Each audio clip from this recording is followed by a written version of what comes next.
చాలా మంది ఈ మధ్యకాలంలో ఈ సొరంగం వీడియో చూసే ఉంటారు. ఇది మన మహబూబ్నగర్ జిల్లా జడ్చెల్ల కల్వకుర్తి నుంచి గుండాల ఊరిలో శ్రామలింగేశ్వర స్వామి దేవాలయంలో ఈ సొరంగం బయటపడింది. ఈ గుండంలో ఈత కొడుతున్న ఒక యువకుడు అలాగే లోపలికి వెళ్లి చనిపోయిన విషయం అందరికీ తెలిసిందే. అతన్ని కాపాడే క్రమంలో గుండంలో ఉన్న నీటిని బయటికి తీసే క్రమంలో ఈ సొరంగం బయటపడింది.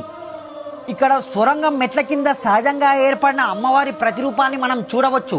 ఆలయ చరిత్రలోనికి వెళ్తే రావణ సంహారం తర్వాత రాముడి వెంట ఒక నీడ పడింది. ఆ దోషానికి పరిష్కారం కోసం వశిష్ఠి మహర్షి దగ్గరికి వెళ్ళగా, రావణాసుడు రాక్షసుడే అయినా కానీ ఒక బ్రాహ్మణుడు కాబట్టి నువ్వు ఆ దోషం పోగొట్టుకోవాలంటే ఒక శివలింగాన్ని ప్రతిష్ఠించాలని రాముడికి చెప్పాడు. వశిష్ఠి మహర్షి చెప్పిన మాటలకు రాముడు అకార ధ్యానం చేయగా ఉద్భవించిన లింగమే ఇక్కడున్న శివలింగం.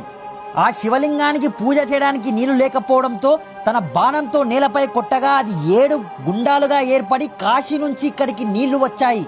స్వయంగా ఇక్కడ రాముడే శివలింగాన్ని ప్రతిష్ఠించాడు కాబట్టి ఈ క్షేత్రానికి రామలింగేశ్వర స్వామి దేవాలయం అని పేరు వచ్చింది. గుండాలు ఏర్పడడం చేత ఈ ఊరికి గుండాల అని పేరు కూడా వచ్చింది. కాశీకి వెళ్ళలేని వారు రామలింగేశ్వర స్వామి దేవాలయానికి వచ్చి తమ పూర్వీకుల అస్థికలు ఇక్కడ గుండంలో ఇక్కడ సొరంగం ఉన్నట్టు అర్చకులకు తప్ప ఈ ఊర్లో ఉన్న వాళ్ళకి ఎవ్వరికీ తెలియదు. ఎంతో కష్టపడి నా ప్రయాణాన్ని సాగిస్తున్నా, చరిత్రలు మీకు చూపిస్తున్నా. నా వీడియో చాలా మంది చూస్తా ఉన్నారు కానీ సపోర్ట్ ఎవడు చేయడం లేదన్న. సపోర్ట్ అంటే ఏమీ లేదన్న. నా అకౌంట్ని ఫాలో చేసి సపోర్ట్ చేయండి. మరెన్నో అద్భుతాలు చూపిస్తాను.